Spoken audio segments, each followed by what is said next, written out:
my first question to you will be regarding the intensifying competition in the three-wheeler space. So all the leading three-wheeler manufacturers, new entrants, as well as all the legacy players are now offering electric vehicles, and Mahindra Last Mile Mobility has consistently led the market. So if you could let us in on what strategies have helped you retain the leadership despite the competition closing in. Electrification today in the L5 category is, say, at a latest, I think is about 30% year to date. Okay, it's a great number for a category, but there is still 68% left.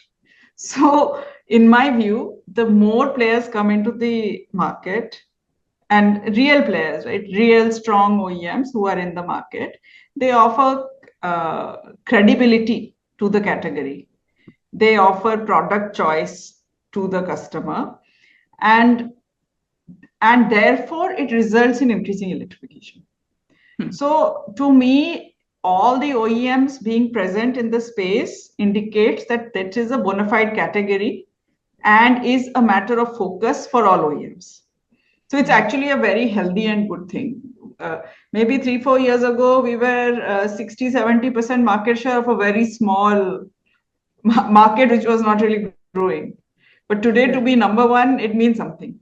So I think the increase in the number of players is exciting for a category which is going through a technology transition. So that's the first point I would like to say. Regarding strategy, this is a category which is sold based on the offering, meaning, are you giving me products that are meeting my needs at a price that I can easily afford, with a financing price or financing that I can afford, and a peace of mind because I don't have to deal with service woes, service issue. It's a commercial vehicle. It needs it to be on the road every day. That's how the customer earns money. So with that in mind, if you're able to try and meet the customer needs in terms of the product that you offer, so that means continuous innovation in what kind of product, how do you want to improve, in the prices that you offer. For us, it is less price, more financing, because this is again a 100% financed category. So to pay the down payment itself, they need access to a lot many number of financiers, and then a service reach, service quality. So it's just these three things, and where we are able to deliver across all these measures, we are leaders in those micro markets. And where others are being able to deliver, they might be leading in those micro markets. But I think we are quite focused that this is our predominant category. So we are quite focused on all these various aspects, and we hope to continuously innovate to bring better products to the customer. Okay, so today we have about 800 touch points, sales and service both. And our reach, especially in tier 2, tier 3, is stronger because, Mahindra has when Mahindra Alpha used to sell the diesel, these were all not allowed in the cities. So they pretty much sold in the outside of the city. So we always had some channel there, but we have obviously built significantly on top of that to make really good, strong channel in all the three-wheeler markets. Now, we also are trying quite a few innovative schemes. Like we have tried up with, say, roadside assistance. We have some local technicians. They're called Mahindra Mitra technicians. Okay, these are not like full 3S outlets, but these are Mahindra trained technicians who have their own little smaller outlets where they can sell spares and also quickly service vehicles. Then some mobile service has been tried, like MMS, it's called Mahindra Mobile Seva. So then they can go out and reach the customer. For our fleet customers, we tend to give technicians in there. So this is two things, right? One is availability, wide reach and availability. The second is the quality. So while we are constantly increasing our reach, we are also evolving on what is the best way to educate these technicians or COTEX, ETEX, we call them, in the way to debug EVs. Our also product development team has also done a lot of innovation so that it makes it easier to debug the root issues if there are any. So I think on both measures, the quality of service should be good. For that, it needs a lot of innovation in the how we deliver it. And then the reach should be there, that wherever you go, if you just want a spare part, you should quickly get it. So I think across the board, I'm sure our guys told you that we have launched this accidental insurance scheme also. That is just, it's a 20 lakh scheme. It's called Uday Next. This really helps our customer just beyond just the transactional.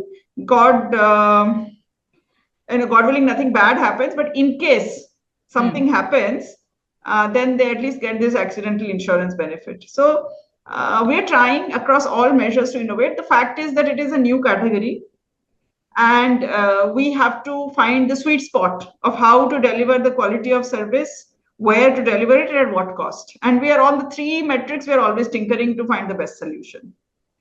Right, right. So for different vehicle segments in L5 three-wheelers as well as a small commercial vehicle four-wheeler, who are your target priority customers at the moment? Will it be DCOs or is it more driven by fleet operators?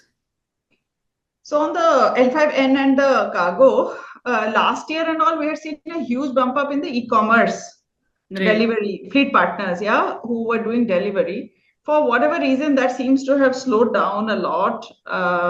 There are not that many actually left large e-commerce aggregators, which used to be there up till even 2 years ago. You could just know 10, 20, you could just come top of mind, and now there are just a handful left.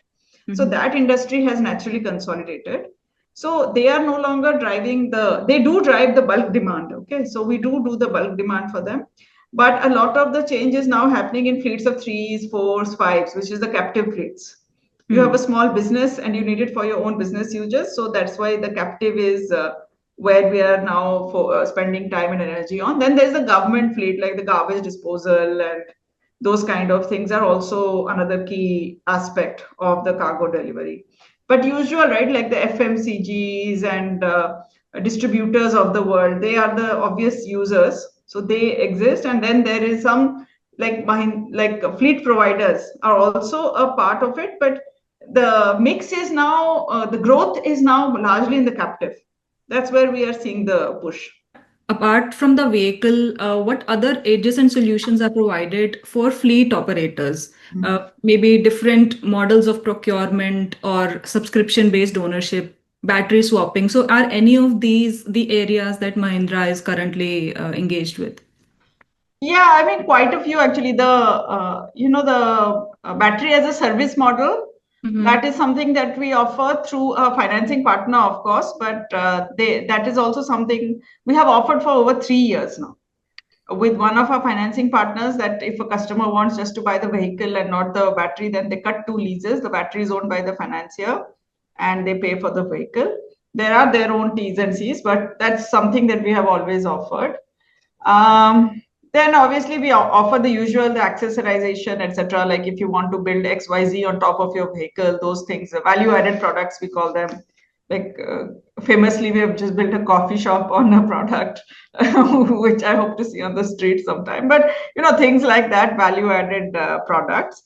Swapping, we have not put out. To be very candid, we have not put out swapping. We are not seeing that as a big growth lever. It has its own usage in certain segments, but that has not been something that we are very focused on. So that I would say no. Charging is something that we are working very actively. So for example, if you're a fleet operator, we will work with our charging partner to get your chargers installed in your fleet charging points. Also in certain markets where there is high density of vehicles, we work with the charging operators to install in the common destinations, in the common areas where they partner, extra chargers. Right. So charging is something that I am pretty keen that we must offer. As the density of population increases, then the charging utilization will also increase. So it will become value accretive for both. So for that, we want to offer the charging as a solution for sure. Okay. What are your thoughts about? So there are some startups that are coming up with ultra fast charging technology for smaller vehicles also, including three-wheelers. There's Exponent and there is Emo Energy, companies like that. So what are your thoughts on that? Are you, is Mahindra planning to explore that side of rapid charging as well? See, we are always in discussion with a whole bunch of these companies to try and see if there is a fitment. But like I said, no, this is a commercial vehicle category. It will only work if there is economics for the customer and there is widespread availability. It is very difficult for a customer to switch if he is not sure that in his route he will get the charging. So fast charging is great, but the cost of fast charging is a little bit higher, and they have to be driving that many kilometers, so they have to see the value. Right. Typically we have seen in the three-wheeler category, particularly, I can tell you that the range offered is higher than the distance driven. Okay. They're very comfortable to charge it at home. They don't want to pay the premium rate to charge it with the fast charger. Okay. But there might be certain use cases, like in certain cargo vehicles, where this might be useful. So we are always experimenting. If we see an application usage where it really gives scale, which is scalable, because you don't want to go through a whole product development cycle for a very small niche category. So if it is scalable, then we will definitely roll it out. I have no views pro and against. We have to see the cost, the availability, and the scalability, and accordingly we will roll out products. The technology is developed internally. Our team is very well familiar with it and experimenting with a lot of technology that all these companies that you named have offered. Understood. And how do you view the resale market? It's coming up. There are now companies, startups who are exclusively working on the resale side now, three-wheelers, two-wheelers included. So first of all, what factors do you think will influence the resale value of a Mahindra vehicle to ensure it gets a reasonable valuation in a secondary market? And is, as a brand, any particular initiatives to facilitate the secondary market as well? Yeah. So, the resale is very important for any commercial vehicle, because it is what the resale value will ensure that there's a second round of electrification, right? The same customer will go resell this vehicle and buy another vehicle. So, and the only real thing that will change between ICE and the EV is the battery. The battery, the level of battery left, what is the battery capacity left, and what value can you offer for the battery? Because the rest of the vehicle we know very well what to offer, how much to offer. Motors are already well known, well established technologies. So that part is good. So for the battery, we have done plenty of pilots, and we are estimating the value. I would say these are pilots because we have not seen such a huge influx yet, but we will be ready with proper established exchange value when the vehicles come back. And battery itself, you can, if there is enough charge left, you can give it a second life. You can refurbish it and send it to a fixed station usage. So that's one round. The other is just recycle it. Yeah. So you extract some value. So between the two ends of the spectrum, we are working out, depends on the quality of battery packs that are coming back. My sense is that the cargo will be more heavily used, so they might come back faster. The passengers are more, because it's an individual driver and owner, right? Versus renting and driving a driver for a fleet. So there we will see some difference. So, but we are ready. We have done many pilots of different kinds to see how this market will set. And the market really innovates to surprise you. So in pockets where we are seeing density, they have started creating a resale market. I got the number. Mahindra has surpassed over 2 lakh electric commercial vehicle sales. But what are your specific sales and market share targets going forward? Okay, so I'm happy to tell you we have crossed 2,80,000. Currently, as per Vahan, we are around 37% L5 market share. So let's see, let's hope we can retain these numbers or grow them somewhat. But we don't have any such, target. As I told, as the market grows in electrification, that's a win-win for all of us. But we are very focused on ensuring that we don't take our eyes off the ball. Right. Yeah. Thank you so much, Suman. You're welcome, Priyakshi.